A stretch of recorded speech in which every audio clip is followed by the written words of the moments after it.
Hi, this is New Time on Silkway TV channel. We introduce you with the most visible news and important events that happen throughout this week in Kazakhstan and Central Asia. More details on politics, economy, social and cultural life with opinions from the most recognizable experts of Kazakhstan and world. I'm Ainur Mangali and this is what you'll see today.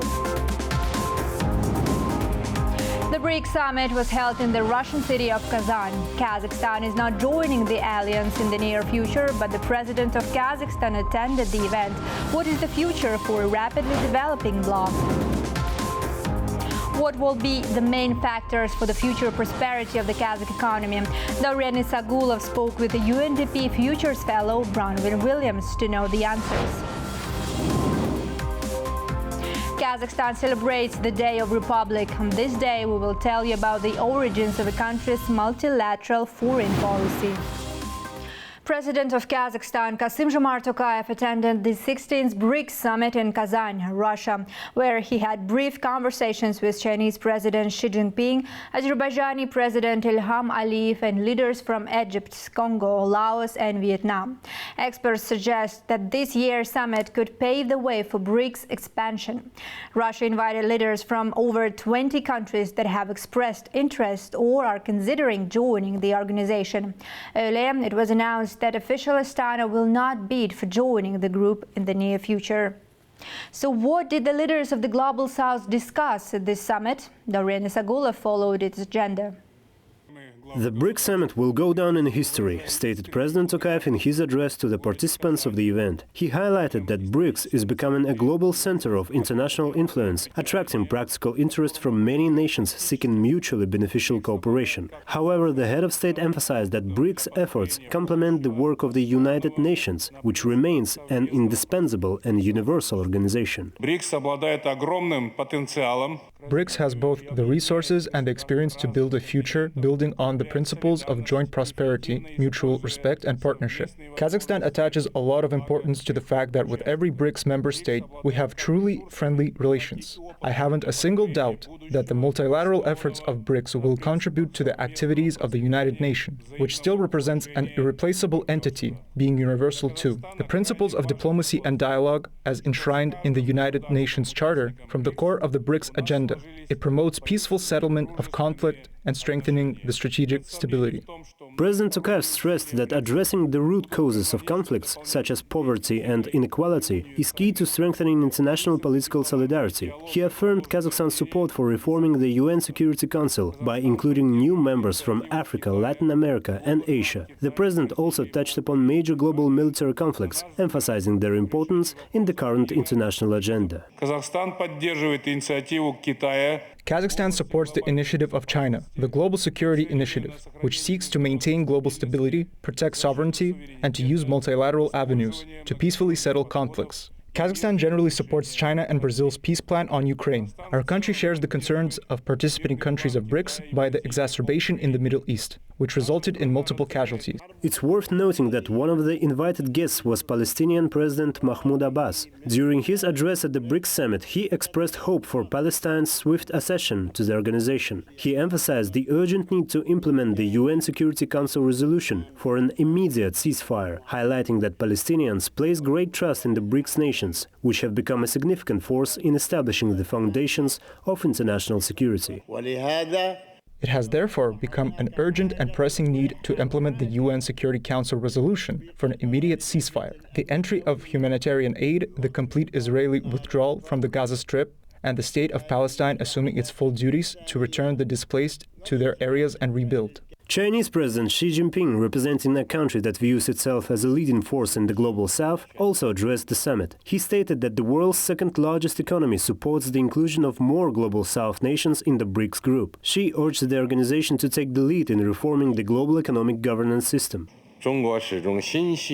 China has always been deeply concerned about the Global South, rooted in the Global South, and supports more countries in the Global South to join the BRICS vision in the form of BRICS countries, which are full member partner countries, to gather the strength of the Global South and jointly promote the building of a community of human destiny. We must be the backbone of common development, actively participate in and lead reform of the global economic governance system.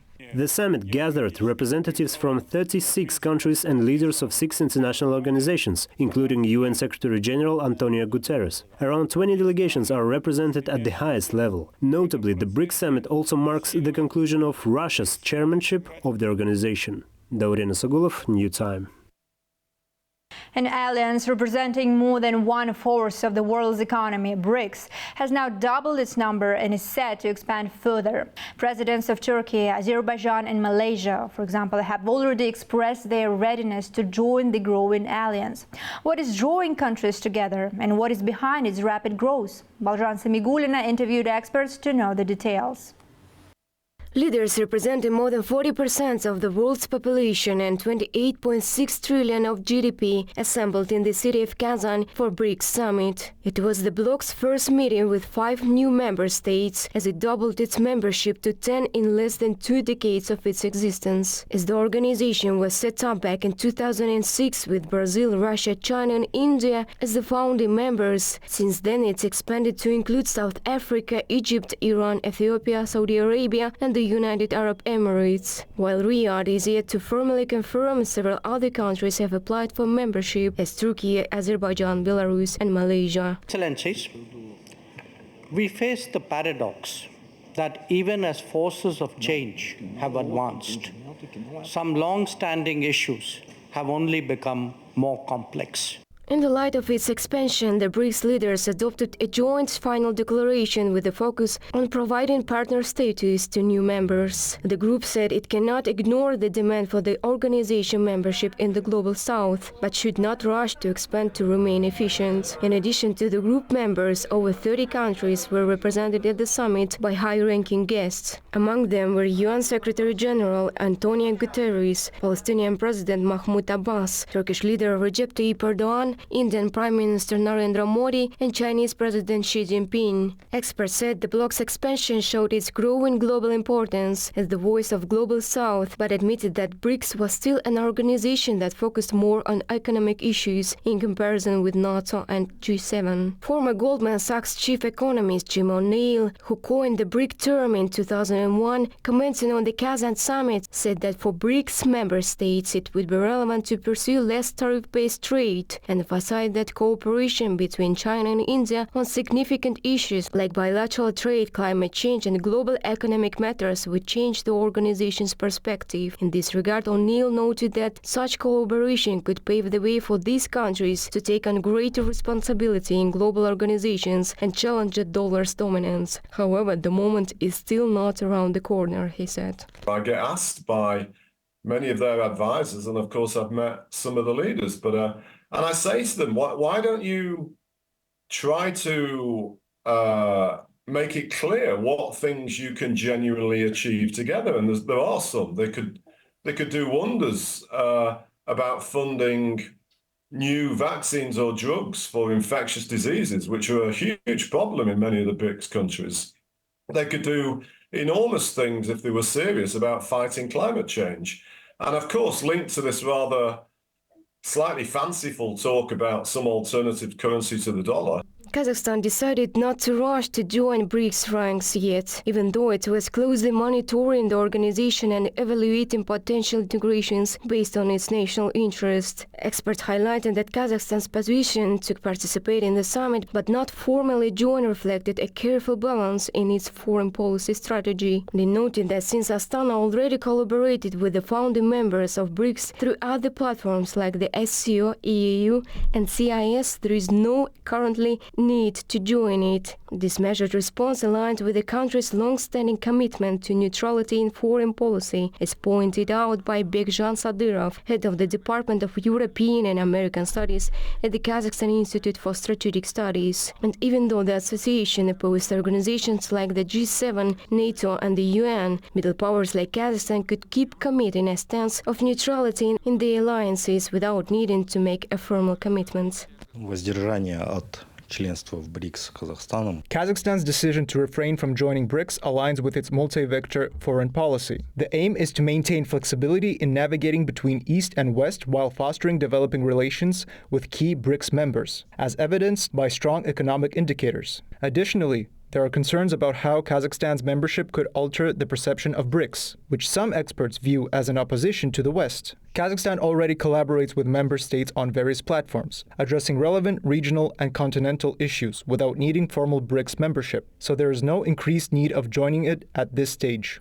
Speaking at the expanded meeting in Kazan, BRICS leaders agreed on the need to accelerate the establishment of an independent global financial system, adding that current international bodies such as the World Trade Organization and the International Monetary Fund should be reformed in the line with the expanded representation of developing countries. Member states aimed to adopt a new payment system, namely BRICS Pay, as it was perceived as an alternative to the dollar system. In particular, it would connect national payment systems and eliminate the need for dollar conversion. However, experts remain skeptical of any attempts of global economies to dollarization for several reasons. So if we are to look at the three proposed mechanisms of stopping the increasing hegemony of the US and the dollar in the global economy, and we would say that it's not very effective BRICS at bringing about the de-dollarization of the economy. We don't see that in the great functioning of the contingent reserve arrangement.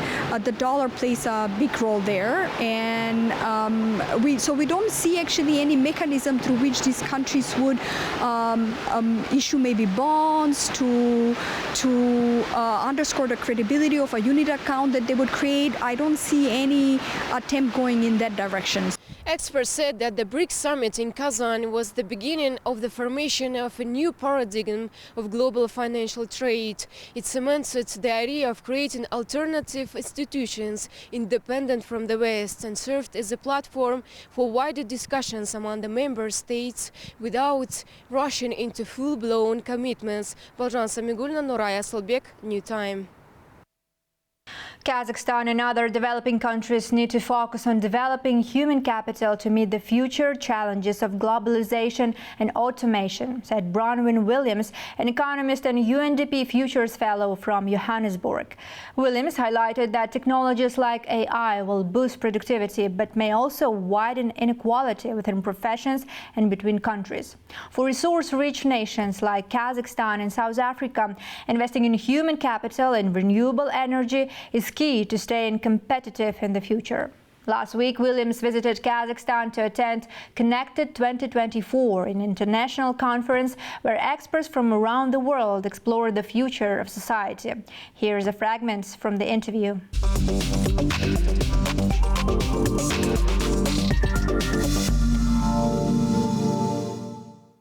Considering your expertise, I can't help but ask you about the countries such as Kazakhstan, for example. So my question is, what factors do you think will determine the Kazakhstan's economic growth or economic future also in the coming, as you said, middle-term period?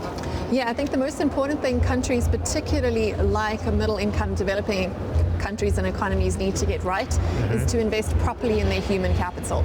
So human capital is becoming an increasingly important commodity. It's one of the only things that is scarce enough that no amount of technology is going to be able to improve. If we don't have more people, technology is not going to make more people, at least not within the next 10 to 15 years. Looking far into the future, maybe we'll be able to engineer babies in labs, but we're not there yet.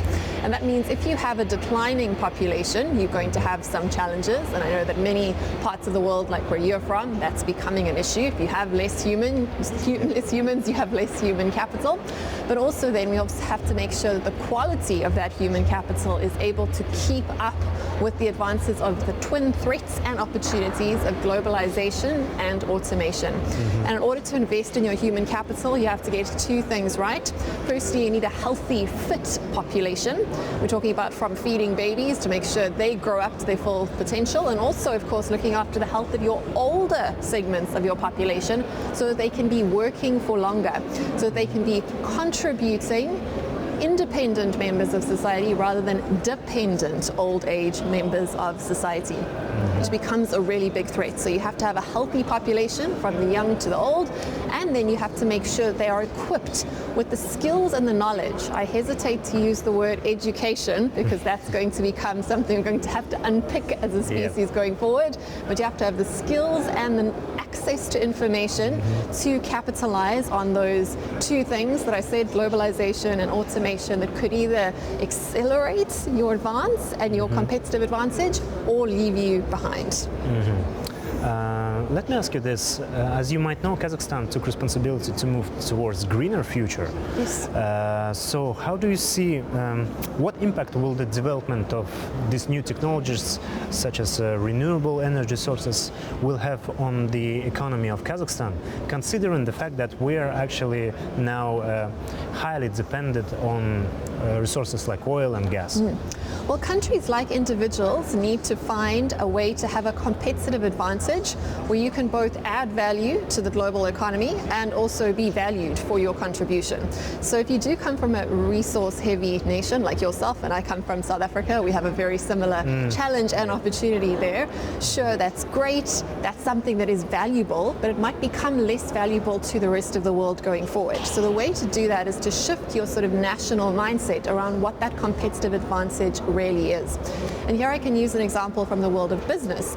Certain car manufacturers have seen the future, seen how societies are shifting, how cities are being built differently, and they've seen that perhaps the future is not petrol-based combustion engine cars, but they do have an infrastructure and a competitive advantage in the greater value proposition that they are offering to people in the idea of mobility, right?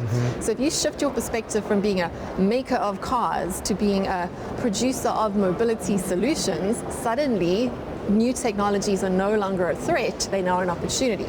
So if you are a resource-heavy country that already has a reputation as being a producer and exporter of energy, you can look beyond just coal and gas and oil towards what are the future energies too, and become a competitive player in that greater space. So you have to kind of find out what the underlying value it is that you are offering to the world, rather than focusing on the current way that you are delivering that value, if that makes sense. To resume all that we discussed, can we say like 3 steps for economies like Kazakhstan for the sustainable future? Yeah, I think the first one is probably the hardest one, particularly again as a developing country in an unfair, unequal world. The one thing that we have to guard against is protectionism and nationalism. At this particular juncture, we have to be open to embracing new technologies, which are by definition borderless. And we also have to be brave enough to still connect ourselves to the global economy. Again, as developing middle-income countries, we are required to get some of that capital back that has sort of, filtered and pooled in other parts of the world, and the only way to do that is by embracing trade and openness. So we have to have sort of open economic policies in terms of trade, in terms of human capital migration too, and in terms of capital migration. So I think that's something that feels counterintuitive, but actually becomes one of those key indicators for future growth, openness to trade. And I would suggest particularly with other middle-income countries, because we can help each other grow in different parts of the world. I've already mentioned making sure you're investing in your human capital. Where you can, have babies. I mean, this is going to be a competitive advantage of the future, but if you're not able to do that, because we don't really want to mess with women's rights and through population control policies, at least make sure your people are healthy, well-fed, and again, hesitate to use the word educated, but well-skilled and equipped to take advantage of the future. And then of course you have to make sure that you are selling and offering confidence, and that of course means making sure that people perceive your country as being credible, as being honest, as being a good global partner to grow with alongside. And that's certainly a challenge my country is grappling with. If other countries can get that better, they're going to be at a huge competitive advantage. Confidence that you're going to get those things right going forward.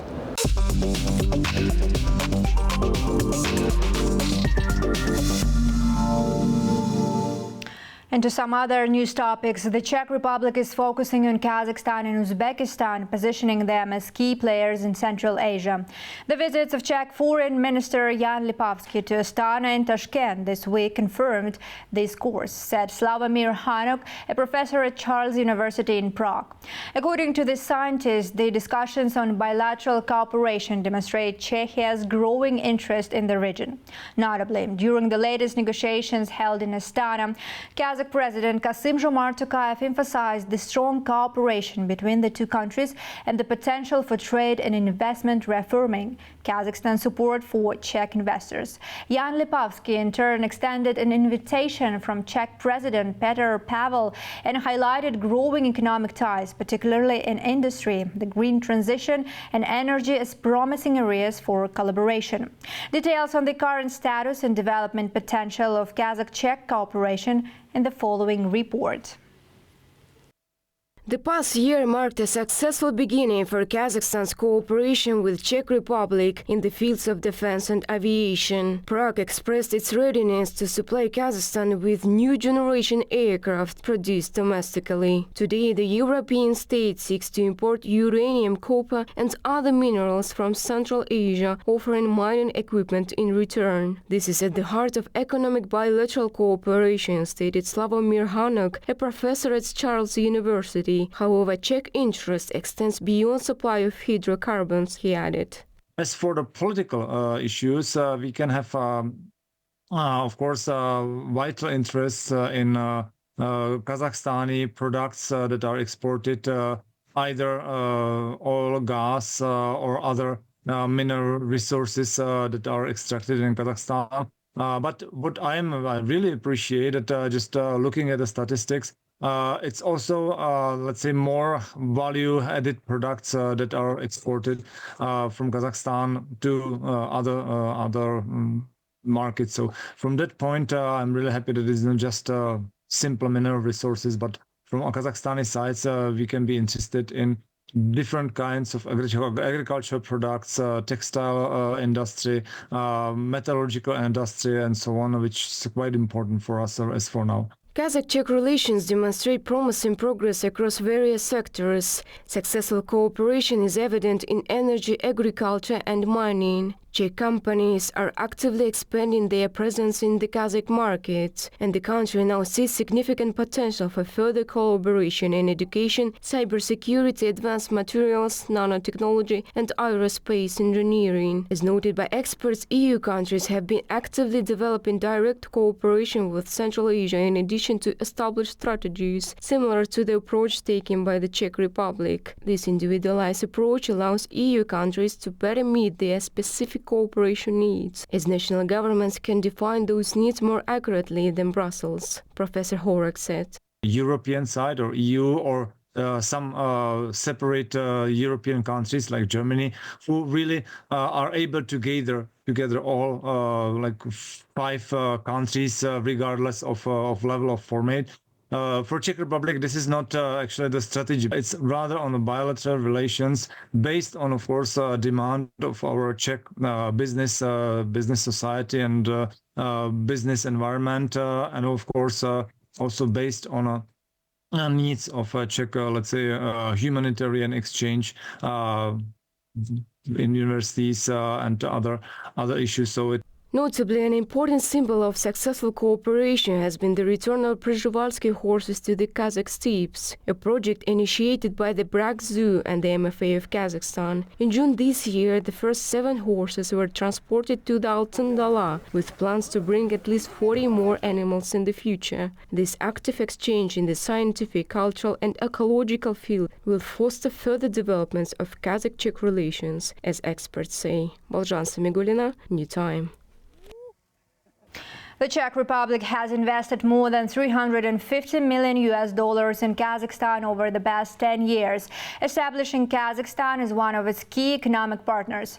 Last year, trade turnover between the two countries reached 1.6 billion euros, with expectation for even higher figure this year, driven by growth in the energy, oil and gas and uranium sectors. Additionally, educational ties have strengthened, with over 3,000 Kazakh students currently studying in the Czech Republic. As a result, both countries are negotiating to simplify the visa application process. This was said by the Czech Minister of Foreign Affairs Jan Lipavsky in an interview with New Time reporter Balzhan Samigulina. Mr. Lipavsky, thank you very much for joining us. Czech Republic is one of the main partners of Kazakhstan among the countries of European Union. Let me start from the general question: what place does Kazakhstan occupy in the foreign policy of Czech Republic, please?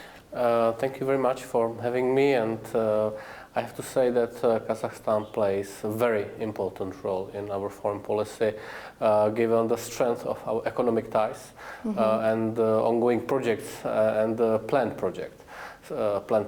So the turnout of our economic exchange was 1.6 billion euros in last year, and it seems to me that this year we will make similar and maybe better numbers.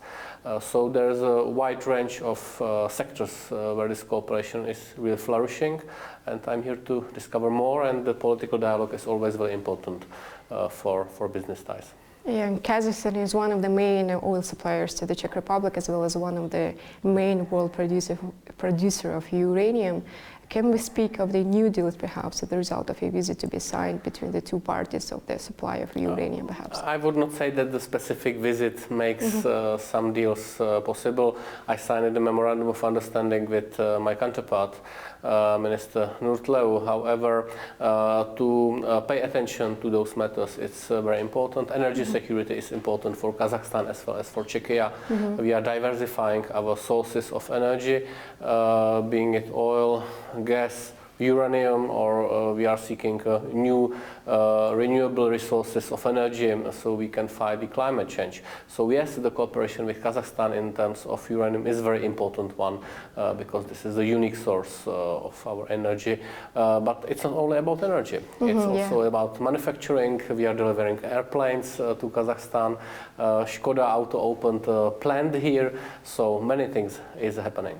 Yeah, the trade turnover between the two states in 2023 amounted for 626 million according to Kazakh data, but according to Czech data, you just mentioned that it's 1.6 billion. So there is a huge difference between the data because of, according to MFA of Kazakhstan, Kazakh statistics do not reflect the oil experts. So it seems that still the vast majority of the trade turnover still comes to the energy sector. What about the other sectors? In which sector do you think the countries can strengthen their cooperation, and what it will be? We have to focus on new technologies and high-tech and scientific cooperation. So we already have examples of cooperation between Kazakhstan and Czech institutions on scientific projects. So I would like to mention, for example, the return of the Převalský horse to wild nature in Kazakhstan. The horse, which was extinct in wild nature, survived in a Prague zoo, and now, with the help of scientists, those horses are being returned into wild nature. So the first 8 horses is already in Kazakhstan, and there will be more batches, but more projects will also come. So our scientists are keen on cooperation. Yeah, and we have direct flights renewed this year between Prague and Astana, as well as we have 3,000 students studying in Czech Republic, and we know that Kazakhstan has been trying attempts to simplify the getting visas of Schengen, and Czech Republic has been showing its readiness to support in this regard. What can we say in terms of that? So we are very happy for Kazakh students being in Czechia. We have a special program which is called Students, so it should be easier to get the visa if you successfully apply for university study, and this is a good opportunity to foster the Kazakh-Czech relationship. The direct flight is also a very important component of that. So I think the bright future lies between Czechia and Kazakhstan. Let me one more time confirm, instead of and apart from memorandum of understanding signed between the foreign ministers, are there any new, perhaps, investment projects, huge project between the two states that can be I would rather say now? that we have laid out the calendar for the next year activities which will take place. There will be a lot of them, and our colleagues will now have to work on them quite heavily. But that's the work of the ministers of foreign affairs, being in Kazakhstan or Czechia, to foster this relationship. What about the engagements between Czech Republic and Central Asia in general, and what role do you think Kazakhstan play in terms of these multilateral interactions? Because we know that now C5+1 has been active. I think C5 is a great platform, and the Kazakh Kazakhstan has a leadership role in that, and that's something which is very well appreciated. On my discussions, during my discussions with Mr. Minister and with Mr. President, I also appreciate the stability which Kazakhstan brings into the region. And if I may, the last question about the domestic policy of Czech Republic in the light of a coalition crisis, to what principles do you adhere so far? You know, the crisis is over. I'm staying as a Minister of Foreign Affairs. Yeah, I was asked by the 4 leaders of coalition parties to stay as an independent, non-partisan minister. So I'm glad that that I can serve to my country. Thank you very much. And if you have something to add about your trip to Central Asia, here you are.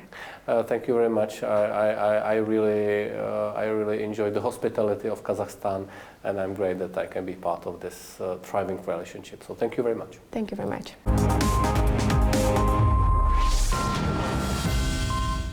Kazakhstan celebrates its main and only national holiday, Republic Day. 2 years ago, President Tokayev proposed restoring the national status of October 25th. On this day in 1990, the country adopted the Declaration of Sovereignty, marking a starting point in the establishment of Kazakhstan's statehood. And independence implies a free and pragmatic foreign policy. Kazakhstan's historical past and geographical location have shaped its need to prioritize strong international relations. Let's take a look at how it all began and how Kazakhstan pursues its independent foreign policy today. 34 years ago, on October 25th, Kazakhstan adopted its Declaration of State Sovereignty. After gaining independence in 1991, Kazakhstan was finally able to engage in a crucial activity for any new state – foreign policy. One of Kazakhstan's boldest moves on the global arena in those early years was to renounce its nuclear arsenal. Following the collapse of the USSR, Kazakhstan held the 4th largest stockpile of nuclear weapons in the world. In 1994, Kazakhstan joined the Nuclear Non-Proliferation Treaty. In this archival footage, you can see the dismantling of the Semipalatinsk nuclear test site in 1995 with support from the United States, an achievement that marked a key moment in Kazakhstan's foreign policy journey.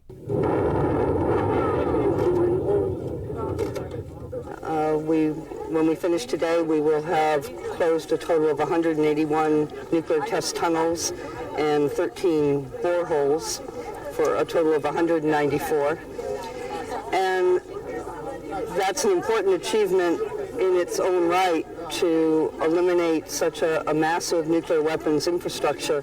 At that time, country's leadership was focused on a few key principles. From the beginning, Kazakhstan aimed to be seen as a responsible, open and reliable partner by the global community. Its active role in disarmament helped strengthen Kazakhstan's international reputation and became a core part of its multivectoral foreign policy, a policy that continues today. Kazakhstan now maintains diplomatic relations with 184 UN member states. A hallmark of this proactive approach is its commitment to humanitarian issues. In 2020, Kazakhstan established KazAid under the Ministry of Foreign Affairs to provide humanitarian aid. In 2023, the country sent $5 million worth of food, clothing and other supplies to Afghanistan, Egypt, Syria, Tajikistan, Turkey and Ukraine. Over time, we quietly gained significant diplomatic experience in international aid. The creation of KazAid is no coincidence. It shows we have strengthened our capabilities in this area. We have been involved in the Afghan peace process and have long provided assistance to Afghanistan. At one point, we even took part in the inter-Tajik negotiation process. We have always paid close attention to border issues in Central Asia. It's no accident that we were among the first to successfully delimit and demarcate all our borders with neighboring countries. Given the current global context, securing our borders is a critical matter. International conflicts and the resulting sanctions on neighboring countries have placed Kazakhstan in a difficult position, which the president described as a passing between Skylla and Charybdis. For example, Kazakhstan's decision to refrain from joining the major regional organization like BRICS reflects a pragmatic foreign policy strategy. The country maintains a delicate balance, actively strengthening ties with both Western partners and those in Eurasia. безопасность, стабильность Центральной Азии. For the security and stability of Central Asia and for its development, a proactive foreign policy is essential, something we are actively pursuing. This is our responsibility. That's why we place great emphasis on our peacekeeping capabilities and potential. Every visit involves significant effort and every forum represents substantial work to strengthen Kazakhstan's presence and attract investments. I emphasize this because questions often arise such as why hold forums or why make international visits? The answer is simple. It's in the interest of Kazakhstan. The foreign policy concept of Kazakhstan outlines the country's system of international relations through 2030, and the core mission remains the same from the first day of independence, to be an open and peaceful nation. Last year, the head of state emphasized the need to update this concept in response to geopolitical instability. When and what changes will be introduced as part of Kazakhstan's new course on the global stage remains to be seen. Daurian Asagulov, New Time. And now some good news to wrap up with. Kazakhstan's passport holders can enjoy a visa-free regime with 91 countries worldwide, including those with visa-on-arrival policies. Just recently, by the way, Kazakhstan and Macau, China's special administrative region, have agreed a mutual visa-free regime. Starting October 24th, citizens can travel visa-free for up to 2 weeks. In general, the data show a positive trend. Over the last 10 years, more than 30 new countries have been added to the list, where Kazakh citizens can travel without a visa. In the global passport power rank, the Kazakh passport holds 54th place, while citizens of the United Arab Emirates, Spain and France have the easiest time traveling the world. That's it for today. All the main news about Kazakhstan and Central Asia you can find here. More special projects about our country you can also watch on Silkway TV channel. So stay tuned and see you next time.